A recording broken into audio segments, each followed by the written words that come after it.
অমিত আর সরিতা বিয়ের পর প্রথমবার সরিতার গ্রাম ধৌলপুর গ্রামে যাচ্ছিল। অমিতের কাজ বিদেশে হওয়ার কারণে ওদের দুজনের এখানে আর আসা হয় না। সেই জন্য সরিতা নিজের বিয়ের 15 বছর পরে ট্রেনে বসে নিজের গ্রামে যাচ্ছিল। সরিতার মেয়ে রশনিও ওদের সঙ্গে প্রথমবার নিজের দিদার বাড়িতে যাচ্ছিল। আজ এত বছর পর গ্রামে যাচ্ছি। জানি না ওখানে কত কিছু বদলে গেছে। ওখানে সবাই আমাদেরকে দেখে সারপ্রাইজ হয়ে যাবে। বিয়ের পর আমরা কখনো গ্রামে আসার সুযোগ পাইনি। ভালো করেছো তুমি যে কাউকে বলোনি যে আমরা গ্রামে আসছি। অমিত সরিতার ট্রেন কোনো কারণে লেট হয়ে যায় আর ওদের গ্রামে পৌঁছোতে রাত হয়ে যায়। ধলপুর গ্রামের স্টেশন একেবারে খাঁ খাঁ করছিল। ওখানে একটাও মানুষ ছিল না। দ্রুত গতিতে হাওয়া চলছিল আর আকাশ থেকে বাজ পড়ছিল। এখন তো সবে 11:30টাই বেজেছে, কিন্তু গ্রাম এত খাঁ করছে যেন এখানে কেউই থাকে না। এখানে কোনো অটোরিকশাও পাওয়া যাবে না। আমাদের এখান থেকে পায়ে হেঁটেই বাড়ির দিকে যেতে হবে। হ্যাঁ, তাড়াতাড়ি করো, আবহাওয়া ঠিক লাগছে না। বৃষ্টি শুরু হলে কিন্তু আর যেতে পারবো না। তিনজন পায়ে হেঁটেই ঘরের দিকে এগিয়ে যায়। চারিদিকে জনশূন্য আর অন্ধকার। জোরে জোরে বাতাস বয়ে চলেছিল আর বিদ্যুৎ পড়ে যাচ্ছিল। তখনই রোডের ধারে ওরা একটা ট্যাক্সিওয়ালাকে দেখতে পেল, যে নিজের ট্যাক্সিতে ঘুমোচ্ছিল। আমি এই ট্যাক্সিওয়ালার সঙ্গে কথা বলি। অমিত ট্যাক্সিওয়ালার কাছে গিয়ে তাকে জাগিয়ে দিল। ও দাদা, আরে ও ট্যাক্সিওয়ালা দাদা, আমরা আসলে ধৌলপুর গ্রামে যাব। মনে হচ্ছে আপনারা এই গ্রামে নতুন এসেছেন। আপনি জানেন না, আজ অমাবস্যার কালো রাত। আজকের রাতে এই গ্রামে একটা মানুষ নিজের নিজের ঘর থেকে বাইরে বেরোয় না। আজ মৃত্যুর বিপদ বেশি থাকে। What rubbish! আগে তো এরকম কিছু ছিল না। এই ট্যাক্সিওয়ালাটা বেশি টাকা নেওয়ার জন্য আমাদের ভয় দেখাচ্ছে। ঠিক আছে, তোমাকে এখান থেকে যাওয়ার জন্য কোনো দরকার নেই। এই নাও টাকা। আমাদের শুধু ট্যাক্সি এক রাতের জন্য দিয়ে দাও। কাল সকালে এই অ্যাড্রেসে এসে তুমি নিজে ট্যাক্সি নিয়ে চলে যেও। ঠিক আছে, কিন্তু তবুও আমি আপনাকে একটা বিনামূল্যে পরামর্শ দেব। গ্রামের উত্তর দিকে যে কুয়ো রয়েছে তার কাছে যেন ভুলেও কখনো না যান। আর যদি কেউ আপনাকে পেছন থেকে আওয়াজ দেয় তাহলে পেছনে ঘুরে একদম দেখবেন না। অমিত নিজের সব জিনিস ট্যাক্সিতে রেখে দিয়ে নিজে ট্যাক্সি ড্রাইভ করে ঘরের দিকে বেরিয়ে পড়ল। আমি এখান থেকে একটা শর্টকাট রাস্তা জানি। ওই রাস্তা দিয়ে আমরা তাড়াতাড়ি বাড়ি পৌঁছে যাব। কিন্তু ওই রাস্তাটা গ্রামের কুয়োর সামনে দিয়ে যায়। কি ভাই, তুমি এই কথায় বিশ্বাস করতে লাগলে? না, এইসব ট্যাক্সিওয়ালা আমাদের ভয় দেখানোর জন্য বলছিল। অমিত সরিতার কথা মতো বলা রাস্তা দিয়ে গাড়ি ঘুরিয়ে নিল। যখনই তাদের গাড়ি গ্রামের কুয়োর কাছে পৌঁছল, গাড়ির নিচে একটা পাথর এসে গেল আর গাড়ি কুয়োর কাছে গিয়ে ধাক্কা খেয়ে গেল। ওই কুয়োর ভেতরের জল জোরে জোরে ধাক্কা খেতে লাগলো, যেন ওই কুয়োর মধ্যে কেউ ঢেউ খেলাচ্ছে। তোমরা সবাই ঠিক আছো তো? মনে হয় চাকার নিচে কোনো পাথর এসে গেছিল। আমার এমন মনে হলো যেন এখানে কেউ দাঁড়িয়ে আছে। তখনই সরিতার নজর কুয়োর কাছে দাঁড়ানো নিজের ছোটবেলার বন্ধু সত্যজিতের ওপর পড়ে যায়।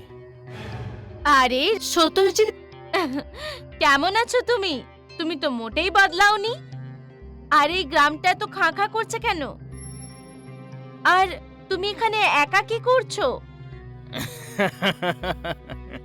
অমাবস্যার কালো রাত, এই রাতকে মৃত্যুর রাত বলা হয়। আজকে কেউ বাঁচবে না, সবাই শেষ হয়ে যাবে। সরিতাকে সত্যজিতের কথাগুলো খুব আজব মনে হলো। ওরা দুজন ওখান থেকে তাদের বাড়ির জন্য বেরিয়ে পড়ে আর কিছুক্ষণ পরেই তাদের বাড়িতে পৌঁছে যায়। কিছুক্ষণ গেটে দাঁড়িয়ে থাকার পর সরিতার মা শান্তা হাতে মশাল নিয়ে গেট খুলে দিল। আরে মা, তুমি এটা কি করছো? আমাদেরকে মারার কথা ভাবছো নাকি? তোমরা এত রাত্রে, তাও আবার আজকে অমাবস্যার রাত্রে? এইসব সরিতার আইডিয়া ছিল, আপনাদের সবাইকে সারপ্রাইজ দেওয়ার জন্য। আর এই অমাবস্যার রাতের নাম কেন জপে যাচ্ছে পুরো গ্রামটা? যাকেই দেখি অমাবস্যার রাত বলে আমাদের ভয় পাইয়ে দেয়। শান্তা সবাইকে তার বাড়ির ভেতরে নিয়ে যায়। তুমি জানো না তোমার বিয়ের পরে এই গ্রামে কি কি ঘটে গেছে। অনেকেই নিজেদের প্রাণ হারিয়ে ফেলেছে। আমাদের বাবার প্রাণও এই অমাবস্যার কালো রাত নিয়ে নিয়েছে। রাস্তায় সত্যজিতের সাথে দেখা হয়েছিল। ও এরকমই কথা বলছিল। কি কি বললে তুমি? সত্যজিতের সাথে দেখা? হ্যাঁ, গ্রামের পুরনো কুয়োর কাছে। কিন্তু আপনি ওর নাম শুনে এত অবাক হলেন কেন? কারণ আজ থেকে 15 বছর আগে ওর মৃত্যু হয়ে গেছে। সত্যজিৎ ওই কুয়োতে পড়ে মরে গেছে। এটা শুনে সবাই অবাক হয়ে যায়। সরিতা কিছুই বুঝতে পারছিল না যে ও যাকে কুয়োর কাছে দেখেছিল ও আসলে কে ছিল। এখনো কাউকে ছাড়বে না। তোমরা আজকের রাতে এখানে এসে অনেক বড় ভুল করে ফেলেছো। তোমরা কেউ বাড়ির বাইরে পা রাখবে না। সবাই নিজেদের ঘরে গিয়ে শুয়ে পড়ে, কিন্তু রিয়ার ঘুম ধরছিল না। ওর চোখের সামনে সেই কুয়োর কথাগুলো ঘুরে বেড়াচ্ছিল। সবাই যখন ঘুমিয়ে পড়ল তখন রিয়া একলাই ওই কুয়োর দিকে এগোতে লাগলো। জোরে জোরে গেটের ধাক্কার আওয়াজ শুনে সরিতার চোখ খুলে যায়। রিয়া, রিয়া, রিয়া কোথায় চলে গেল? তখনই সরিতা দেখল যে রিয়া ওই কুয়োর দিকে এগিয়ে যাচ্ছে। সরিতাও ওর পেছনে পেছনে কুয়োর দিকে এগিয়ে যেতে লাগে। রিয়া, রিয়া দাঁড়াও, ওদিকে যেও না। রিয়া, রশনি ওই কুয়োর কাছে পৌঁছে তাতে লাফাবে বলে ভাবছিল, ঠিক তখনই সরিতা পেছন থেকে এসে ওকে ধরে ফেলে। তখনই কুয়োর ভেতরের দেওয়াল থেকে বিড়ালের মতো চলতে চলতে সত্যজিৎ বের হলো। সরিতা ওকে দেখে খুব ভয় পেয়ে যায়। তুমি আমার বাচ্চাকে কেন মারতে চাইছো? আমরা তোমার কি ক্ষতি করেছি? তুমি আমার ছোটবেলার বন্ধু ছিলে। সত্যজিৎ সরিতাকে ধাক্কা মেরে দেয় আর রিয়াকে নিজের সঙ্গে কুয়োর ভেতরে নিয়ে চলে যায়। সরিতা ওখানেই অজ্ঞান হয়ে পড়ে থাকে। পরের দিন যখন ওর জ্ঞান ফিরে যায় তখন কুয়োর বালতির দড়ি দিয়ে রিয়া কুয়োর কাছে উল্টো দিকে ঝুলেছিল। তোমরা দুজনে এখানে এই অবস্থায় কি করে পৌঁছলে? আমি পরিষ্কার বলে দিয়েছিলাম কেউ বাড়ি থেকে বাইরে বেরোবে না। রিয়া, রিয়া, এই অবস্থা কি করে হলো? রিয়া, ওই সত্যজিৎ রিয়াকে নিজের সাথে কুয়োতে নিয়ে লাফিয়ে পড়েছিল। সবাই সরিতা আর রিয়াকে নিয়ে ঘরে চলে যায়। রিয়ার খুব জ্বর হয়ে গেল। সরিতা শান্তাকে সত্যজিতের মৃত্যুর ব্যাপারে জিজ্ঞেস করে। এসব কি হচ্ছে? সত্যজিৎ তো আমার কত ভালো বন্ধু ছিল। ও হঠাৎ আমাদের প্রাণের শত্রু কেন হয়ে গেল? ও আমার বাবার প্রাণ কেন নিয়েছিল? সত্যজিৎ ছোটবেলা থেকে তোমাকে খুব ভালোবাসতো। ও সব সময় তোমাকে বিয়ে করতে চেয়েছিল, কিন্তু তোমার বাবা এই বিয়ের বিরুদ্ধে ছিল। ও শহরে গিয়ে তোমার বিয়ে অমিতের সঙ্গে করিয়ে দিল। এই জন্য সত্যজিৎ পাগল হয়ে গেল। আর এক অমাবস্যার রাতে ওই কুয়োতে গিয়ে নিজের প্রাণ দিয়ে দেয়। কি? এই জন্য ও আমার বাবার প্রাণ নিয়ে নিল আর আমাদেরও প্রাণের শত্রু হয়ে দাঁড়িয়েছে। তোমরা সবাই আজকেই এই গ্রাম থেকে দূরে চলে যাও, এখানে তোমাদের প্রাণ বিপদে রয়েছে। সরিতা, অমিত আর রিয়া সেই দিনই ওই গ্রাম থেকে বেরিয়ে যাচ্ছিল, কিন্তু সত্যজিতের আত্মা যে কোনো অবস্থায় তাদের এই গ্রাম ছেড়ে যেতে দিতে চাইছিল না। তারা সবাই গাড়িতে বসে স্টেশনের দিকে বেরিয়ে পড়ল। তখনই সরিতা গাড়ির আয়নায় দেখতে পেয়ে গেল সত্যজিৎ তাদের সঙ্গে ওই গাড়িতেই বসে আছে। আর এটা দেখে ও জোরে চিৎকার করতে শুরু করে। সত্যজিৎ, সত্যজিৎ এখানেই আছে, আমাদের সাথে গাড়িতেই আছে। ও আমাদের মধ্যে কাউকে ছাড়বে না, মেরে ফেলবে। ও তোমার পেছনে কেন পড়ে রয়েছে? এতে তোমার কি ভুল? আরে তুমি তো এটা জানতেও না যে ও তোমাকে ভালোবাসতো। তখনই রিয়া হঠাৎ করে উঠে পড়ে আর গাড়ি থেকে বেরিয়ে কুয়োর দিকে দৌড়তে লাগলো। সরিতা আর অমিত তার পেছনে যেতে লাগলো। রিয়া কুয়োর কাছে গিয়ে দাঁড়িয়ে পড়ল। সত্যজিৎ, তোমার শত্রুতা আমার সঙ্গে, তুমি আমার মেয়েকে ছেড়ে দাও। রিয়া অজ্ঞান হয়ে ওখানেই নিচে পড়ে যায়। আমাকে সরিতাকে আলাদা করতে চাও তো, কিন্তু আমি তোমার এই ইচ্ছেটাকে পুরো হতে দেব না। সত্যজিৎ অমিতকে হাওয়ায় তুলে দিয়ে দূরে ছুঁড়ে দেয়। আমি আজ পর্যন্ত তোমার অপেক্ষা করে বসে আছি, কিন্তু তুমি আমার কখনো হতে পারবে না। তোমার হৃদয় অন্য কারোর রাজত্ব। আমি তোমাকে মোটেই ঠকাইনি। আমি তোমার এই প্রেমের ব্যাপারে কিছুই জানতাম না রামানন্দ। আমি নিজের জীবনে অমিতকে ভালোবেসেছি। সত্যজিৎ কুয়োর জলে চিরকালের জন্য উধাও হয়ে গেল।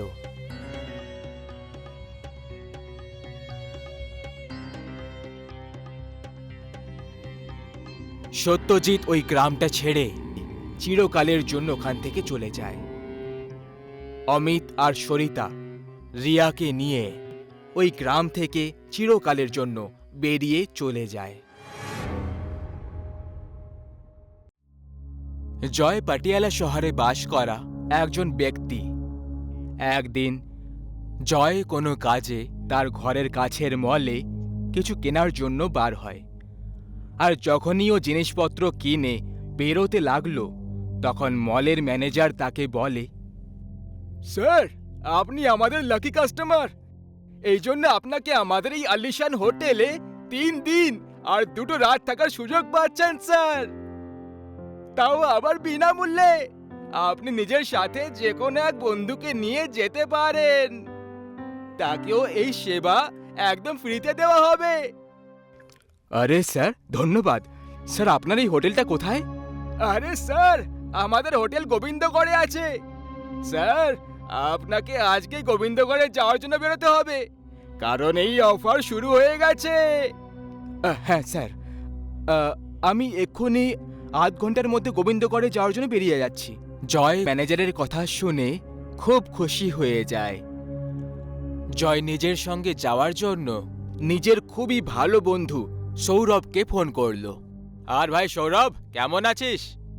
আমি তো ভালোই আছি ভাই, তুই বল, তুই আজ আমাকে কি করে মনে করলি? হ্যাঁ, আমি না গোবিন্দগড়ের আলিশান হোটেলে 3 দিন আর 2 রাত থাকার সুযোগ পেয়ে গেছি, আর তাও ফ্রিতে। আর আমি নিজের সঙ্গে যে কোনো এক বন্ধুকে নিয়ে যেতে পারি। তাহলে তুই কি যাবি আমার সঙ্গে? আরে ভাই, এটা আবার জিজ্ঞেস করার কথা? কবে বেরোতে হবে বল? ব্যাস ভাই, তুই প্যাকিং করে নে, আধ ঘন্টার মধ্যে আমরা বেরোবো। হ্যাঁ ঠিক আছে, আমি তাড়াতাড়ি প্যাকিং করে তোর ঘরে চলে আসছি। তাড়াতাড়ি চলে আয় ভাই, আজ তো আমাদেরই মজাই মজা। সৌরভ নিজের প্যাকিং করে জয়ের ঘরে চলে যায়। মানির ঘরে পৌঁছতেই ওরা দুজন একটা গাড়িতে বসে গোবিন্দগড়ে যাওয়ার জন্য বেরিয়ে পড়ে। যখন দুজন গোবিন্দগড়ের অর্ধেক রাস্তা এসে পৌঁছে যায়, তখন হঠাৎ বৃষ্টি শুরু হয়ে যায়। আরে ভাই, বর্ষাকাল না হয়েও বৃষ্টি কি করে শুরু হয়ে গেল? এক্ষুনি তো কিছুক্ষণ আগে আবহাওয়া একেবারে পরিষ্কার ছিল। কি জানি ভাই, আজ আবহাওয়াটার কি হয়ে গেল? কিন্তু তুই কেন চিন্তা করছিস? তোর ভাই আছে তোর সঙ্গে। দেখ তোকে কি করে এক নিমেষে গোবিন্দগড়ে পৌঁছে দেব। আরে ভাই, যখন তুই আমার সঙ্গে আছিস তখন আবার কিসের চিন্তা? কিছু দূর আগে যাওয়ার পর দুজনে সহুলি নামের এক গ্রামে পৌঁছে যায়। আর ওখানে পৌঁছানো মাত্রই ওদের গাড়ি হঠাৎ বন্ধ হয়ে যায়। আরে ভাই, এখন এই গাড়িটার কি হয়ে গেল? কি জানি ভাই, আজ আমাদের সঙ্গে কি হচ্ছে? প্রথমেই গ্রীষ্মকালে বৃষ্টি, আর এখন এই গাড়িটা বন্ধ হয়ে গেল। এখন ভাই কি করবি? কাছাকাছি তো কোনো মেকানিকও পাওয়া যাবে না, আর রাতও হতে চলেছে। যদি আমরা আজ রাত এই গ্রামেই কোনো থাকার জায়গা থেকে থেমে যাই? হ্যাঁ, এখন তো এমনটাই করতে হবে। দুজনে নিজেদের আশেপাশে দেখে তারা একটা ব্যক্তিকে ওখান থেকে যেতে দেখতে পায়। তখন জয় ওকে জিজ্ঞেস করে যে, আরে ভাই শোনো, এখানে কাছাকাছি কোথাও থাকার জায়গা আছে যেখানে আমরা দুজন রাত কাটাতে পারবো? এখানে থাকার জন্য একটা হোটেল তো আছে, কিন্তু ওখানে থাকাটা কিন্তু খুব বিপজ্জনক। কারণ এটা বলা হয়েছে ওই হোটেলে প্রায় মৃতদেহদের দেখতে পাওয়া যায়, যারা মানুষদেরকে নিজেদের শিকারে পরিণত করে দেয়। আরে ভাই, কেন অন্ধবিশ্বাস ছড়াচ্ছ? এই মৃতদেহ, ভূত প্রেত কিছু সত্যি হয় না, সব কিছুই অন্ধবিশ্বাস। যদি তোমাদের এতই মরার শখ থাকে তাহলে যাও, আমার কি, এখান থেকে একটু আগে যাবে, তাহলে ওই হোটেল দেখতে পেয়ে যাবে। এইটুকু বলেই ওই ব্যক্তি ওখান থেকে চলে যায়। চল ভাই জয়, আমরা যাই এবার। একে দেখে তো কোনো পাগল মনে হচ্ছিল। ওই ব্যক্তির কথাগুলোকে এড়িয়ে দিয়ে দুজনে ওই হোটেলে গিয়ে পৌঁছে যায়। আর পৌঁছেই ওখানকার ম্যানেজারের কাছে নিজেদের জন্য রুম বুক করার জন্য বলে দিল। শোনো ম্যানেজার, আমরা দুজন আজকের রাতে এখানেই কাটাবো, তাই আমাদের দুজনের জন্য একটা রুম বুক করে দাও। আর বলো কত টাকায় থাকার জন্য আমরা রুম পেয়ে যাব?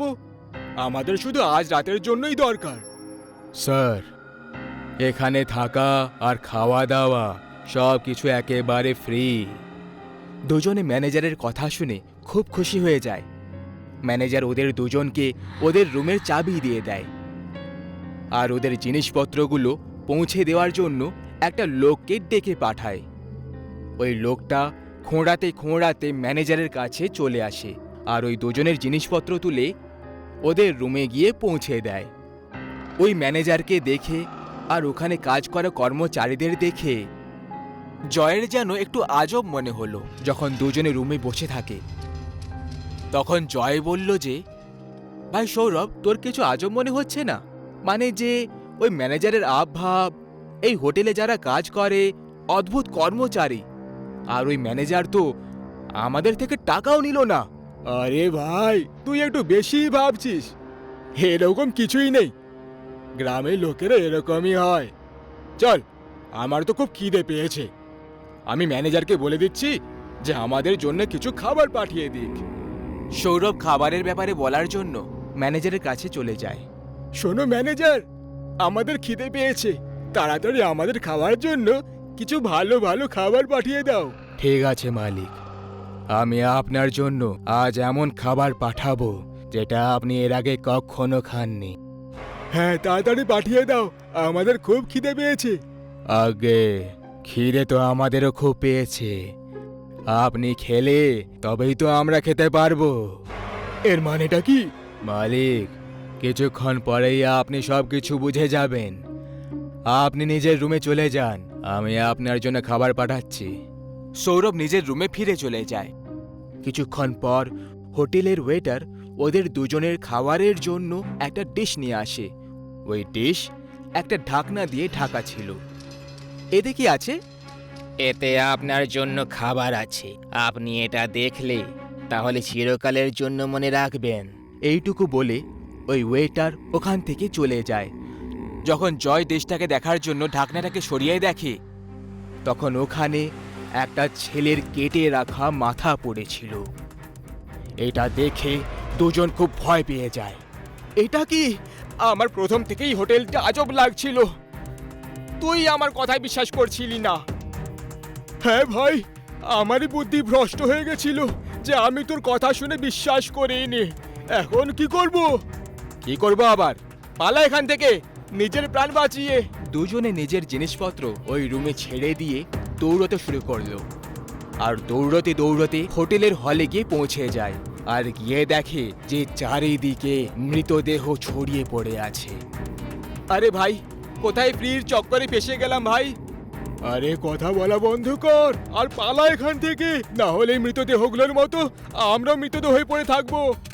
দুজনে হোটেলের দরজার দিকে পালানোর চেষ্টা করতে থাকে, কিন্তু ম্যানেজার হাতে কুড়ুল ধরে ওখানেই দাঁড়িয়ে থাকে।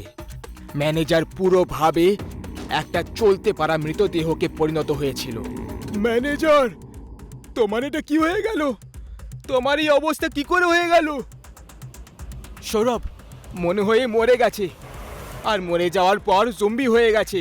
এখনো আমাদের কোনো কথা শুনতে পাবে না। আমাদের এখান থেকে যে কোনোভাবে বেরোতে হবে, না হলেও আমাদেরকে নিজের মতোই বানিয়ে দেবে। যখনই দুজন ওখান থেকে পালানোর চেষ্টা করে, ওখান থেকে আরো অনেক মৃতদেহ আসতে লেগে যায়। আর ওরা, জয় আর সৌরভ, দুজনকে চারিদিক থেকে ঘিরে ফেলে। আর সুযোগ পেয়ে ম্যানেজার হানির ওপরে কুড়ুল দিয়ে হামলা করে দেয়। সৌরভ! আরে ম্যানেজার, তুমি এটা কি করলে? আমার বন্ধুর ওপর কেন হামলা করলে? আসলে আমরা তোমাদের কি ক্ষতি করেছি? জয়, জয় আমার বন্ধু, আমাকে বাঁচিয়ে নে এই ভূতগুলোর থেকে, না হলে এরা আমাকে একেবারে প্রাণে মেরে ফেলবে। যখনই জয় সৌরভকে বাঁচানোর জন্য সামনে চলে আসে, তখনই ম্যানেজার ওর উপরেও কুড়ুল দিয়ে হামলা করে দেয়। আর দেখতেই দেখতে জয় ওখানেই প্রাণ হারিয়ে ফেলে। তারপর ম্যানেজার আবার একবার সৌরভের ওপর হামলা করে, ওকেও শেষ করে দেয়। তার পরের দিন হোটেলের দরজায় কেউ ঠকঠক করে। কয়েকটা ভ্রমণকারী হোটেলে থাকার জন্য চলে আসে। যখনই হোটেলের দরজা খুলে যায়, তখন সেই ম্যানেজার যে জম্বি হয়ে গেছিল, সে একদম ঠিক হয়ে যায় আর ওই ভ্রমণকারীদের স্বাগত জানায়। নমস্কার স্যার, আপনাদের স্বাগত জানাই আমাদের এই আলিশান হোটেলে। আমরা আপনাদের এমন সার্ভিস দেব যে আজ পর্যন্ত আপনাদের আর কেউই দেয়নি হবে। যখনই ভ্রমণকারীরা ভেতরে যায়, তখন ওখানে সবকিছু একেবারে ঠিক ছিল। না কোনো মৃতদেহ ছিল, আর না রক্তের একটা ফোঁটাও ওখানে পড়েছিল। আর সৌরভ আর জয়, যাদের মৃতদেহরা মিলে মেরে দিয়েছিল, তারাও একদম ঠিক দেখাচ্ছিল, আর সেই হোটেলেই কর্মচারী হয়ে পরিষ্কার পরিচ্ছন্নের কাজ করছিল।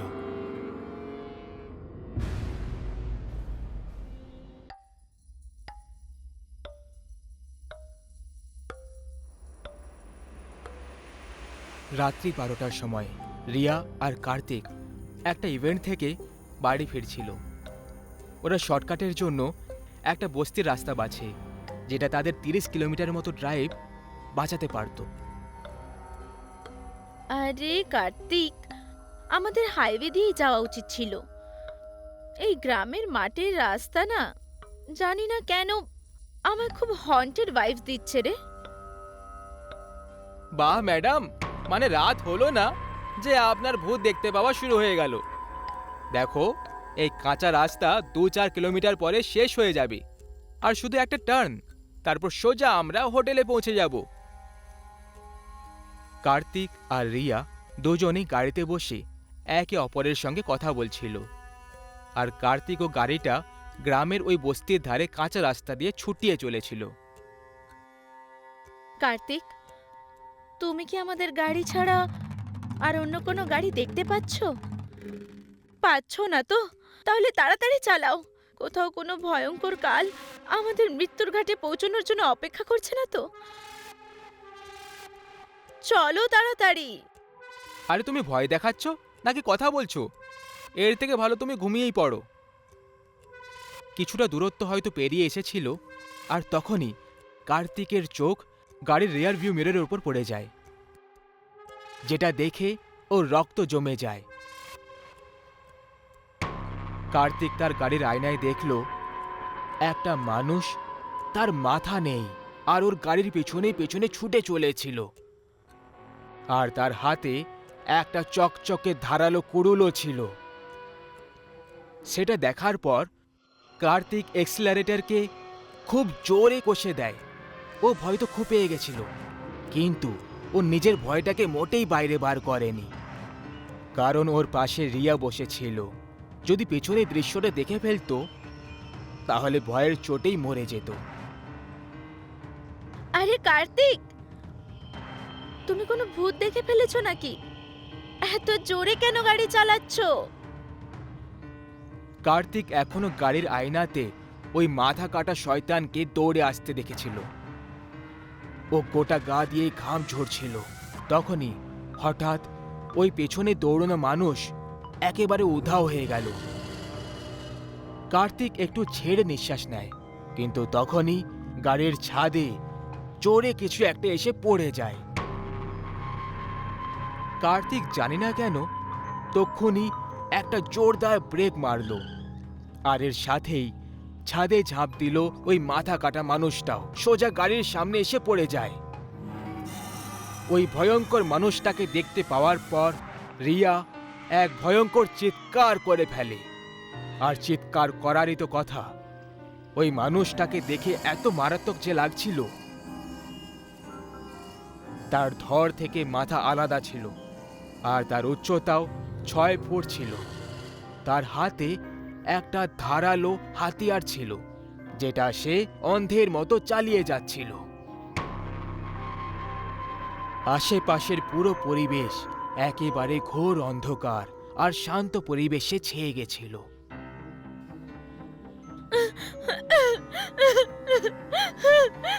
কার্তিক, আমি বলেছিলাম না এই রাস্তা দিয়ে যেও না, এই রাস্তা আমাদেরকে মেরে ফেলবে। রিয়া, শান্ত হয়ে যাও, চুপচাপ বসে থাকো। এরপর ওই মাথা কাটা মানুষটা আস্তে আস্তে ওদের কাছে আসতে শুরু করে, আর অন্ধের মতো নিজের কুড়ুলটা চালাতে শুরু করে।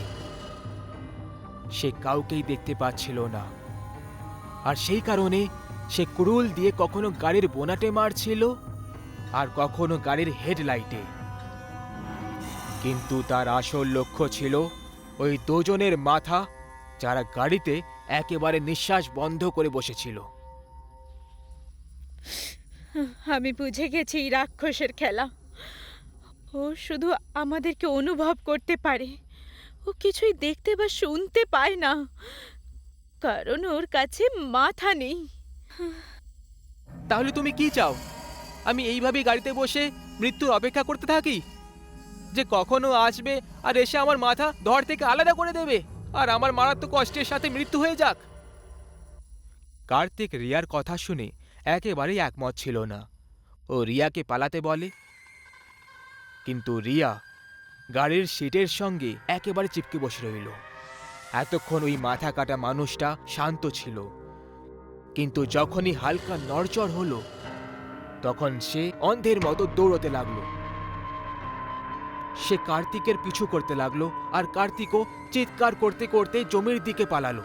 কিন্তু তখনই ওই শয়তান কার্তিকের মাথাটা নিজের ধারালো কুড়ুল দিয়ে কেটে ফেললো, যে কারণে কার্তিকের শরীর জমিতে প্রচণ্ড যন্ত্রণায় ছটফট করতে লাগলো।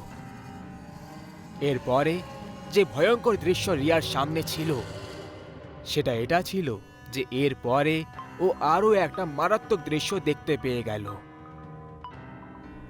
ও দেখল যে ওই শয়তান গন্ধ শুকে কার্তিকের কাটা মাথার কাছে পৌঁছয়, আর ওই মাথাটা সে নিজের মাথায় জায়গায় রেখে দিল। বাপরে, এই তো খুবই নিষ্ঠুর শয়তান। আমাকে তাড়াতাড়ি পালাতে হবে। এর আগে ওই শয়তান রিয়ার দিকে আসতে পারত। রিয়া গাড়ি রিভার্সে নিল, আর ওই অভিশপ্ত রোড আর ওই মাথা কাটা মানুষটার আতঙ্ক থেকে বেঁচে পালালো। রিয়া একটা ভাগ্যবতী মেয়ে ছিল, যে সেই রাতে মৃত্যু লোকের একেবারে কাছ থেকে নিজের প্রাণ বাঁচিয়ে বেরিয়ে চলে গেছিল। ওই মাথা কাটা মানুষটা গত 15 বছর ধরে ওই অভিশপ্ত বস্তিতে ঘুরে বেড়ায়, আর যদি কারোরও গন্ধ পেয়ে যায় তারও সে মাথা ধর থেকে আলাদা করে দেয়, তাদেরকেও মাথা কাটা মানুষে পরিণত করে দেয়। সত্যি জীবনে এরকম একটা ঘটনা দেখা কতটা কষ্টের হতে পারে যখন আপনি এমন কোনো মানুষকে দেখতে পান যার শরীরে মাথা থাকে না, আর ভুতুড়ে ভাষায় তাকে মাথা কাটা মানুষ বলা হয়। মৃত্যু এমন একটা ভয়ানক সত্যি যেটা থেকে আজ পর্যন্ত কেউই বাঁচতে পারেনি। কিন্তু আরও একটা কঠোর সত্যি এটাও যে সত্যি মরে যাওয়ার পরেও সামনে আসতে পারে। আজকের কাহিনী দুটো বোনের যারা অ্যাডপ্টেড চাইল্ড ছিল। ওরা কখনো নিজের মা বাবাকে দেখে আর নিজেদের জীবনটাকে অ্যাডপ্ট করা পরিবারে কাটিয়ে দিত, কিন্তু জীবনটা ওদের সাথে এমন খেলা খেলল যে খেলায় ভালো খেলোয়াড়রাও হার মেনে যাবে। কি করছো নিধি? এখন তো বড় হয়ে গেছো, এবার তো মাটিতে খেলা বন্ধ করে দাও। আহ দিদি, তুমিও কি? কোথায় তোমরা? তোমাদের ঘরে যাও আর নিজেদের জিনিসপত্র প্যাক করে নাও। আমাদের নিয়ে যাওয়ার জন্য তোমাদের পরিবার নিচে অপেক্ষা করছে। চলো তাড়াতাড়ি যাও। কারণ পূজা আর নিধি অ্যাডপ্টেড চিলড্রেন ছিল, তাই প্রায় সময় ওদের ফ্যামিলিজ চেঞ্জ করতে হতো। ওদের জীবন এতদিন সুখেই কেটে চলেছিল। দিদি, সত্যি বলতে আমার এই পরিবারটা ছেড়ে যাওয়ার একদম ইচ্ছে করছে না, কিন্তু আর অন্য কোনো উপায়ও তো নেই। আমাদের মতো অনাথদের জীবন এরকমই হয়, এক বাড়ি থেকে দ্বিতীয় বাড়ি, দ্বিতীয় বাড়ি থেকে তৃতীয় বাড়ি। দুই অ্যাডপ্টেড বোন নিজেদের জীবনের সংঘর্ষে অনেক ছোট ছিল। পূজা, যার বয়স ১৩ বছর ছিল, অপরদিকে ওর ছোট বোনের বয়স ১০ বছর ছিল। এখন ওদেরকে মার্ফি পরিবারে যাওয়ার ছিল। দিদি, তুমি কি জানো ওই মার্ফি আন্টিটা খুব বাজে। ওনার বাচ্চাদের প্রতি বিশেষ কোনো টান নেই, কিন্তু জানি না কেন ইনি আমাদের নিতে এসেছেন। হ্যাঁ, কথাটা তো ঠিকই বলেছিস, কিন্তু আমিও শুনেছি যে এনার স্বভাব খুবই অদ্ভুত। ব্যবহারের তো আর বলে কথাই নেই। আগেও অনেক লোকেরা এদের এখান থেকে অনেক বাচ্চাদের উধাও হওয়ার গল্প বলেছিল, জানো? সোনা মারা, যাও বাইরে গাড়িতে বসে পড়ো। হ্যাঁ, সন্ধে নেমে এসেছে না? যাও, হ্যাঁ যাও। দুই বোন এখন মার্ফি পরিবারে পৌঁছে গেছিল, কিন্তু ওখানে ওদের এতদিনের সব থেকে ভালো এক্সপেরিয়েন্স হচ্ছিল। বাড়ি কোনো বড় প্রাসাদের থেকে কম ছিল না, আর আলোর দ্বারা আলোকিত ছিল এই বাড়ি। সেই রাতে দুই বোন শুয়ে পড়ে, আর পরের সকালে উঠে দেখে যে মার্ফি ওদের পাশেই বসেছিল। সোনা মারা, দেখো স্কুলে যাওয়াটা তো খুবই প্রয়োজন, তাই না?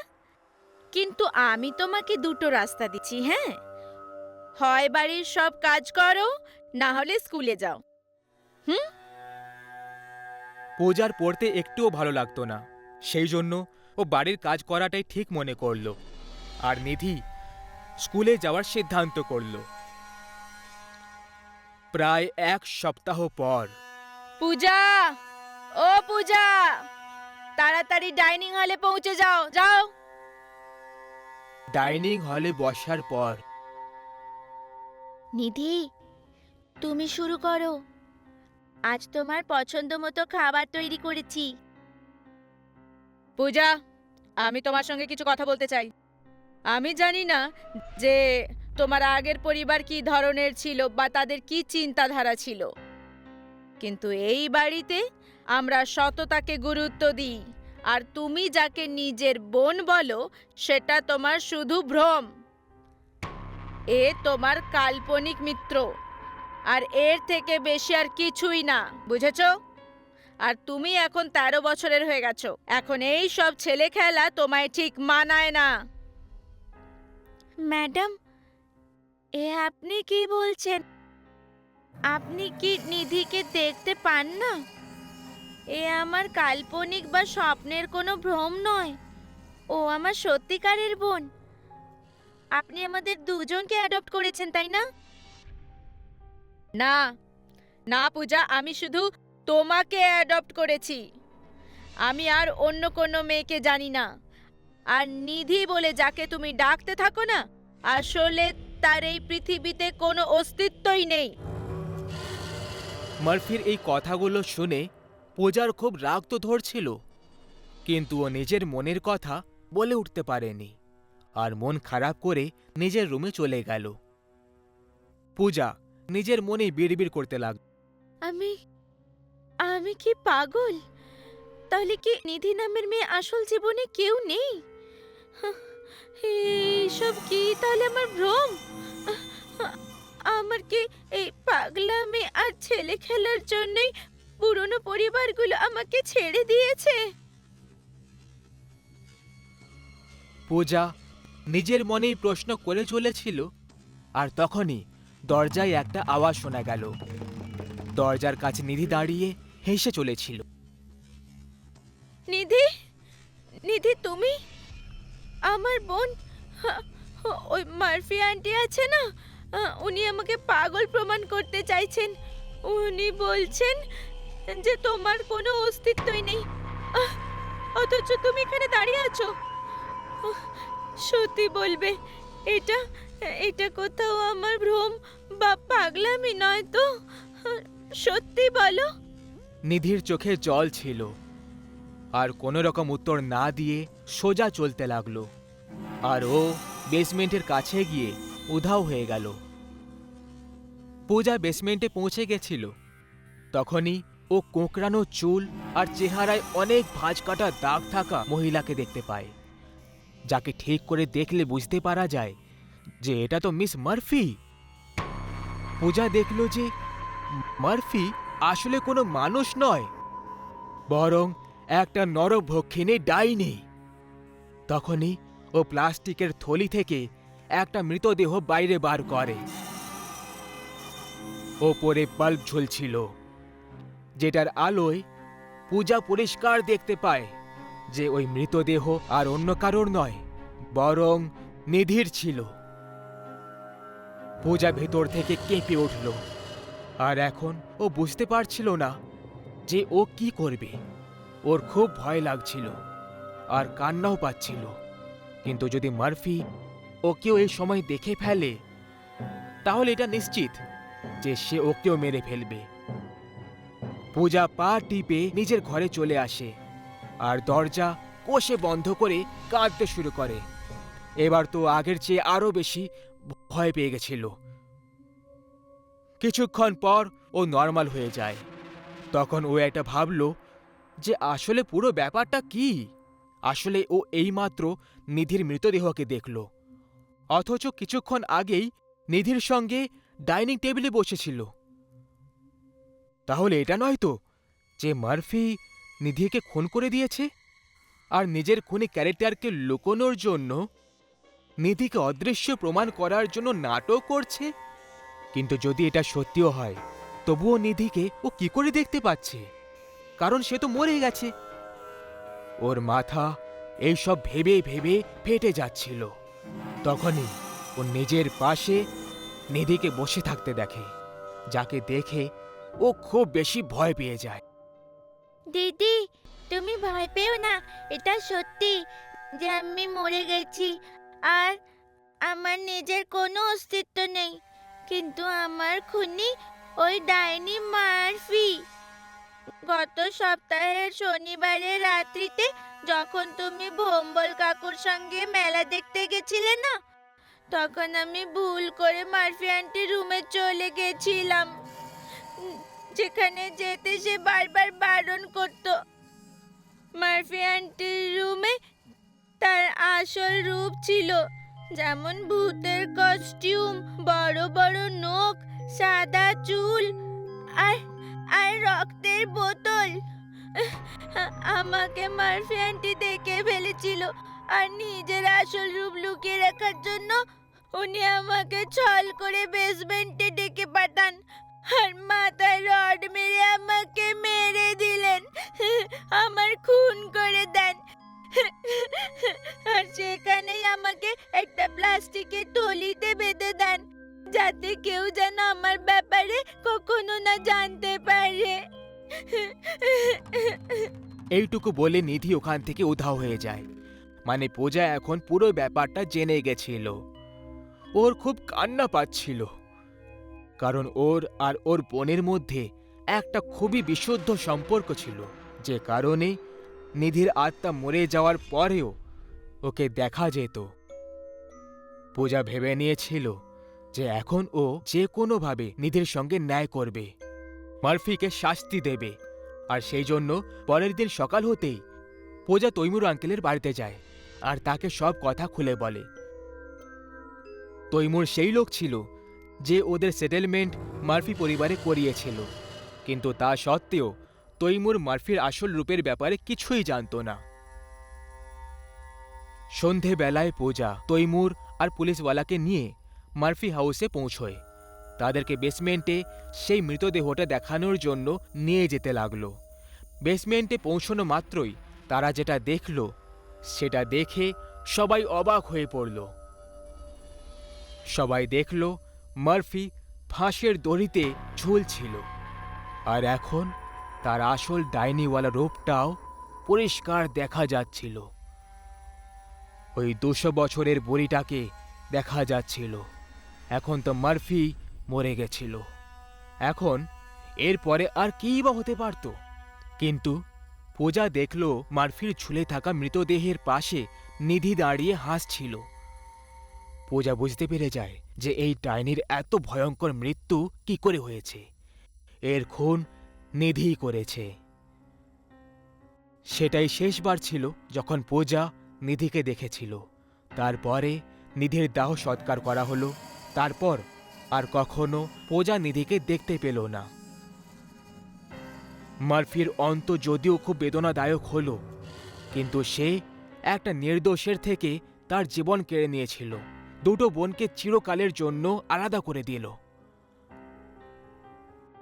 আজ এই ঘটনাটা হয়ে অনেক দিন পেরিয়ে গেছে, কিন্তু পূজা আজও সেই সময়গুলো যখন মনে করে তখন ও কেঁপে ওঠে। বিশেষ করে সেই সময়টা যখন মরে যাওয়ার পরও নিধির আত্মা ওকে সত্যি বলে দেয় আর মার্ফির পর্দা ফাঁস করে দেয়। সেই জন্য বলা হয় মৃত্যু শুধু শরীরের হয়, আত্মা আর ভাবনা দুটো অমর থাকে। যদি সম্পর্ক আর ভালোবাসা পবিত্র হয় তাহলে মৃত্যুর পরেও আপনার কাছের মানুষ আপনাকে রক্ষা করবে আর আপনার সাথে থাকবে। যদিও মার্ফি নিজের আসল রূপ লুকোনোর জন্য নিধিকে খুন করে দিয়েছিল, কিন্তু নিধির মৃত্যুর পরেও আসল সত্যিটা সামনে এসেই গেল। রুদ্র একটা 25 বছরের ছেলে, যে মুম্বাইতে গ্রাম থেকে পড়ার জন্য এসেছিল। এখন একটা ভালো চাকরি করে আর ওর মা বাবাকে প্রত্যেক মাসে টাকা পাঠায়। এক রাতে রুদ্র নিজের জব থেকে বেরিয়ে বাইকে চেপে ঘরে যাচ্ছিল, আর মাঝখানে একটা বিড়াল চলে এলো রাস্তার ওপরে। রুদ্র ওই বিড়ালটাকে দেখে অবাক হয়ে গেল, আর ও বাইকটাকে সামলাতে পারলো না, আর বাইক স্কিড হয়ে গেল। রুদ্রের বাইকে একটু দাগ পড়ে গেল, কিন্তু ও দেখলো যে ওর হাতের ঘড়িটাও ভেঙে গেছে। রুদ্র ঘড়ি পরতে খুব পছন্দ করত, আর ও ওই ঘড়িটা খুব কষ্ট করে নিজের প্রথম স্যালারি দিয়ে কিনে এনেছিল। সেই জন্য ওই ঘড়িটার দাম রুদ্রের জন্য অনেক ছিল। ওই ভাঙা ঘড়িটার দিকে দেখে রুদ্র হতাশ হয়ে গেল। আরে ইয়ার, প্রথমবার কিছু আমি নিজের টাকায় কিনেছিলাম, ওই বিড়ালটাকেও এখনই মাঝখানে আসার ছিল। বাইকে যেতে যেতে রুদ্র অন্ধের নগর বাস স্টপে একটা বুড়ি মহিলাকে ঘড়ি নিয়ে বসে থাকতে দেখল। তার কাছে অদ্ভুত রকমের ঘড়ি রাখা ছিল। রুদ্র নিজের বাইকটা থামিয়ে দেয় আর ঘড়ি ঠিক করার জন্য ওই বুড়ি মহিলার কাছে চলে যায়। আন্টিজি, আমার এই ঘড়িটা ঠিক করে দিতে পারবে প্লিজ? আরে আমি শুধু ঘড়ি বিক্রি করি, ঘড়ি তৈরি করি না। আরে ইয়ার, ঠিক আছে, আমি এই ঘড়িটা পকেটে রেখে দিচ্ছি এখনের জন্য। ও আন্টি, আমার একটা ঘড়ি চাই। আচ্ছা কোনটা চাই তোমার? রুদ্র ওইসব ঘড়িগুলোর দিকে দেখলো। কিছু আকারে ছোট ছিল আর কিছু বড় ছিল। রুদ্র অনেক ভেবে একটা ঘড়ি দেখলো। ওই ঘড়িটা রুদ্রের খুব পছন্দ হয়ে গেল। হ্যাঁ, এই ঘড়িটা দিয়ে দাও, আমার এটা খুব ভালো লেগেছে। কত টাকা হলো আন্টি এটার? রুদ্র সামনে দেখলো, তখন কেউই ছিল না। যেন ওখানে ওর আগেও কেউ ছিল না। না ওই মহিলার যাওয়ার আওয়াজ এলো, আর না ওই মহিলাটা টাকা নিল। আরে টাকা তো নিয়ে যেতে আন্টি, এ কেমন মানুষ! বেচারি একটা দুটো এখানে ঘড়ি বিক্রি করছিল, আর আমি তাকে টাকাও দিলাম না। রুদ্র নিজের গাড়িতে বসতে লাগলো। তখনই ও দূর থেকে একটা আওয়াজ শুনতে পেল। হ্যাঁ, আমার টাকা চাইও না। এই আওয়াজটা কোত্থেকে এলো? আন্টি, কোথায় আছো তুমি?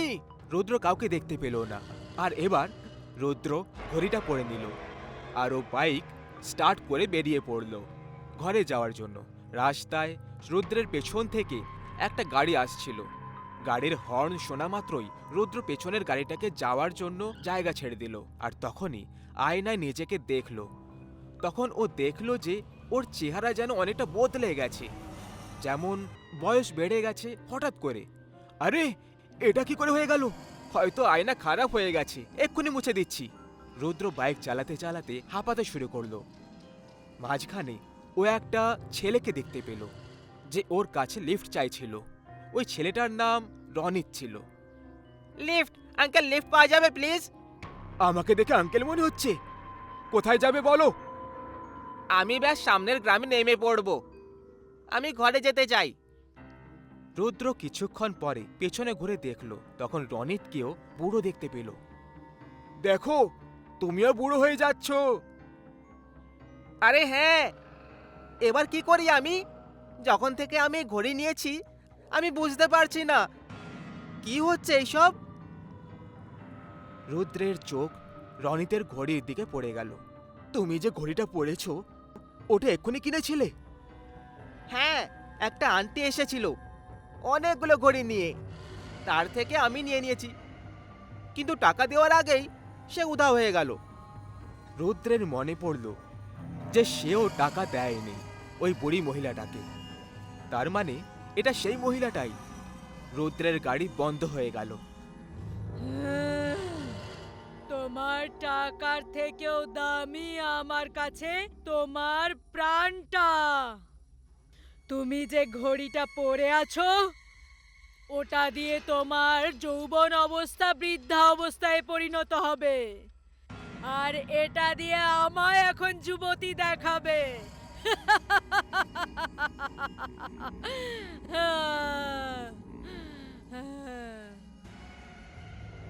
ওই বুড়ি মহিলা রুদ্র রনিতের সামনে চলে আসে। ডাইনি নিজের ঘোমটা সরিয়ে দিল আর জোরে জোরে হাসতে শুরু করলো। তুমি একটা ভূত! আমি বুঝে গেছিলাম যেন অদ্ভুত কিছু একটা হচ্ছে। আমি নিজের ঘড়িটা এক্ষুনি হাত থেকে খুলে ভেঙে দিচ্ছি, তারপর এই দেখো। রুদ্র ঘড়ি খুলতে লাগলো, কিন্তু ঘড়িটা খুলল না। রুদ্র দাঁত দিয়ে ঘড়ি খোলার চেষ্টা করতে লাগলো, কিন্তু ওর দাঁতও দুর্বল হয়ে গেছিল বয়স হয়ে যাওয়ার কারণে। রনিত দাঁত দিয়ে ঘড়ি খোলার চেষ্টা করতে লাগলো, কিন্তু রনিতের দাঁত শেষে ভেঙে গেল। হে ভগবান, এটা কি হয়ে গেল? এখনো তো আমার অর্ধেক বয়সও হয়নি, আর এক্ষুনি আমার দাঁত ভেঙে দিলে। রনিত কাঁদতে শুরু করলো। ওই ডাইনি ওই দুজনের প্রাণ নিজের মধ্যে প্রবেশ করাতে লাগলো। দুজনেই জোরে চিৎকার করছিল। তখনই ওখানে একজন তান্ত্রিক চলে আসে, আর সে নিজের ঝুলি থেকে কিছু ছাই উড়িয়ে ওই ডাইনির ওপর ছুঁড়ে দেয়। এই ডাইনি, এরকম অজানা লোকেদেরকে ধরে ওদের প্রাণ নেওয়াটা তোকে খুব বড় পাপী করে দেবে। তুই একটা ঘোর পাপী। এ তুই কি করছিস তান্ত্রিক? তোকে এর ফল ভুগতে হবে।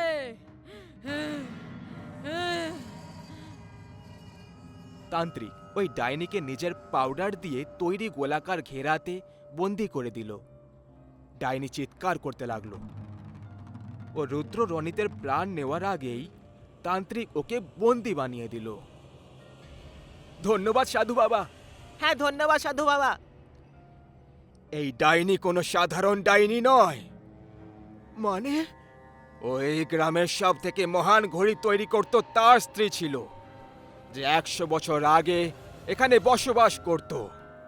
রানী তার স্বামী অমিতের সঙ্গে সুখে জীবন কাটাচ্ছিল, কিন্তু একদিন ওর স্বামী এমন একটা কল্পনা করল যে সে তার ঘড়ি বানানোর কাজে নিজের পুরো জীবন সমর্পিত করে দিল। অমিত এমন একটা ঘড়ি তৈরি করতে চেয়েছিল যেটা বুড়ো লোকেদেরকে যুবক করে দেবে আর যুবকদেরকে বুড়ো। একদিন অমিত তার বাড়ির বাইরে একটা লোককে দেখেছিল। ওই লোকটা আত্মহত্যা করতে যাচ্ছিল। অমিতের ঘরের বাইরে গাড়ি এলো খুব জোরে, আর ওই লোকটার উপর দিয়ে চালাতেই যাচ্ছিল। তখন অমিত চিল্লিয়ে উঠল, আরে ভাই, যদি তুমি আত্মহত্যা করতে চাও তাহলে ঘরে গিয়ে গলায় দড়ি দিয়ে দাও। বেঁচে থাকতে ভালো লাগছে না নাকি? আরে বাবু, আপনাকে আর কি বলি, বেতন ঠিক সময় তো পাই না, আর কাজ করতে যেতে হয়। এখন আমার বিয়ে ঠিক হয়েছে, আমি কি করে সুখে রাখবো আমার স্ত্রীকে? আমার অবস্থা এরকম, মা আর বাবাও মারা গেছে কয়েক বছর আগেই। আমি কি করে বেঁচে থাকবো? তোমার কি বুড়ো হয়ে মরাটা ভালো লাগবে? হ্যাঁ, অবশ্যই।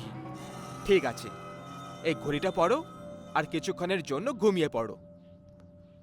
ওই লোকটা ঘুমিয়ে পড়ল আর উঠে দেখল যে সে বুড়ো বয়সে পৌঁছে গেছে। তুমি এটা কি করলে? আমি নিজেকে এভাবে দেখতে চাই না।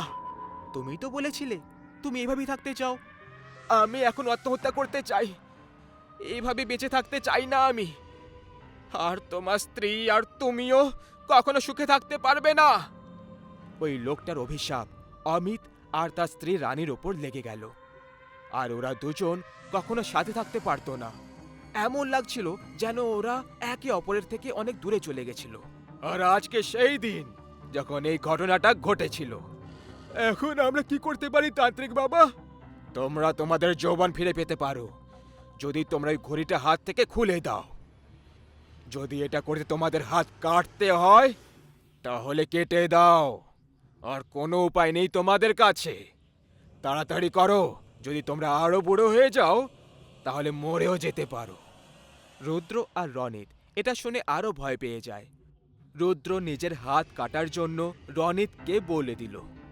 রনিত রুদ্রের হাত কেটে দিল, আর যখনই হাতটা কেটে দিল ওই ঘড়িটা হাত থেকে খুলে গেল। রনিত রুদ্রকে নিজের হাত কেটে দিতে বলল। রনিত নিজের একটা হাত দিয়ে রুদ্রের হাত কেটে দিল, আর ওর ও ঘড়িটা হাত থেকে খুলে গেল। দুজনের শরীর থেকে রক্ত ঝরতে লাগলো, কিন্তু তান্ত্রিক ওই দুজনের হাতে একটা কাপড় বেঁধে দিল, যে কারণে রক্ত বেরোনো বন্ধ হয়ে গেল। দুজনের প্রাণ বাঁচানোর জন্য তাকে এইসব করতে হলো। তান্ত্রিক ওই ঘড়িগুলো নিয়ে পুড়িয়ে দিল, আর যখনই ঘড়িগুলো পুড়তে লাগলো ডাইনির শরীরেও আগুন লেগে যেতে লাগলো, কারণ ডাইনির আত্মাটাও এবার শেষে মুক্তি পেয়ে গেল। আমি তোমায় তোমার হাত আবার ফিরিয়ে দিচ্ছি। ধন্যবাদ আমায় মুক্তি দেওয়ার জন্য। ধন্যবাদ। ডাইনি হাওয়ায় উধাও হয়ে গেল।